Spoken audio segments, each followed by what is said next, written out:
C'est les meules en silex, hein, moi c'est assez exceptionnel de voir ça quand même. De ce diamètre-là en tout cas. Non, c'est pas un seul bloc, hein, mais c'est quand même quelque chose de fabuleux. Hein. C'est pas comme dans un moulin industriel, quoi. On arrive, on tourne un commutateur, tout est automatisé. Déjà, vous voyez, ça fait 1 heure qu'on y est, on n'a pas démarré encore. Est-ce qu'il y a tout un truc à faire avant, un protocole avant. Avec le fait de monter au barrage, d'ouvrir, de remplir le bassin, tout ça, c'est un rituel presque. Et c'est vrai que c'est quelque chose que on ne peut pas l'expliquer, quoi. C'est comme ça, c'est quelque chose de magique un peu. Bon. Hop, on va faire gaffe de ne pas se casser les doigts.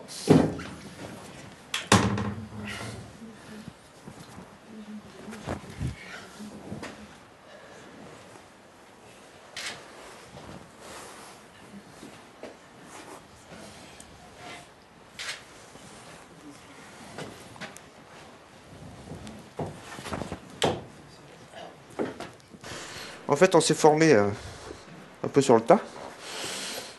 Mais c'est grâce à la grand-mère surtout. Si elle n'avait pas été là, je crois qu'on aurait bien galéré. Parce que les gestes, elle les a pas oubliés, elle. Les gestes de son mari. Son mari qui était le meunier avant. Et c'est grâce à elle hein, qu'on a progressé plus rapidement, on va dire.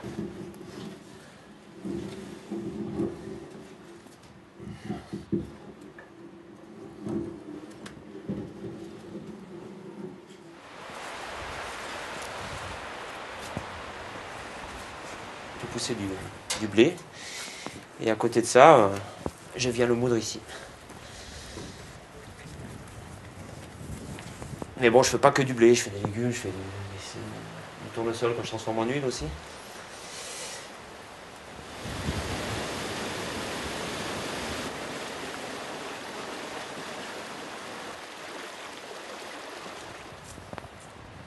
Bon, j'ai eu vraiment la chance de tomber sur ce moulin, hein. C'est vraiment un coup du hasard comme ça, par bouche à oreille, quoi, par connaissance. Et c'est vrai que c'est pas tout le monde qui a un moulin comme ça à côté de chez nous. Surtout en état de marche.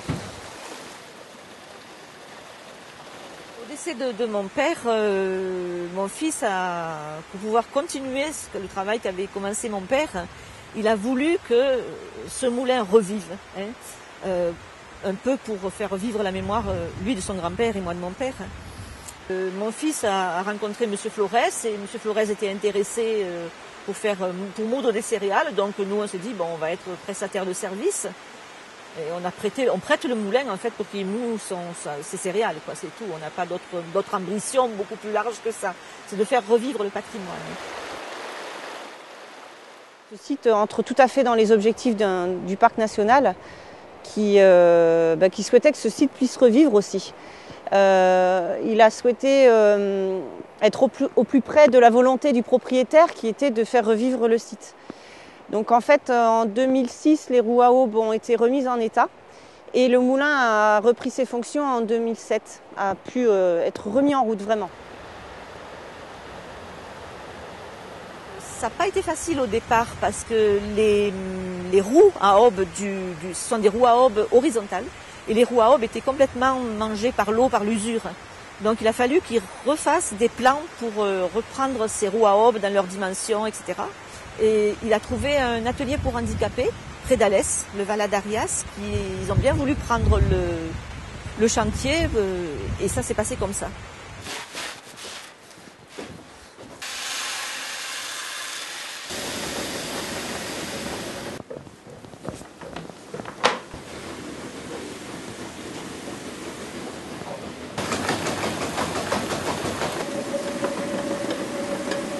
Ça fait monter la boule de 500 kg. Donc si je dévisse, ça la fait descendre. Si je serre, ça la fait monter.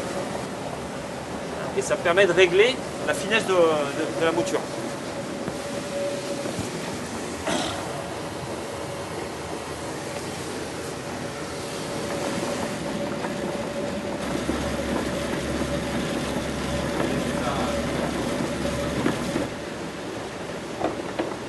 Quand c'est vraiment du grain, que c'est trop grossier, ça marque pas les doigts pratiquement.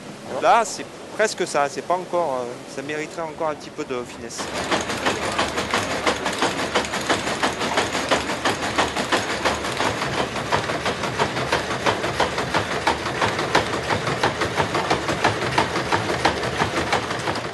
cette année, je vais essayer de faire une animation dans le cadre du Festival Nature. Donc le souhait, là, c'est de pouvoir faire cet été une ou deux animations de découverte soit pour les habitants, soit pour les touristes qui viendraient dans la région. La volonté dans le futur, ce sera éventuellement de faire aussi une animation autour du pain, puisqu'il y a un four à pain accolé au moulin. Et quand le four sera en état de marche, on essaiera de rajouter une animation autour du pain. Comme ça, la boucle sera bouclée.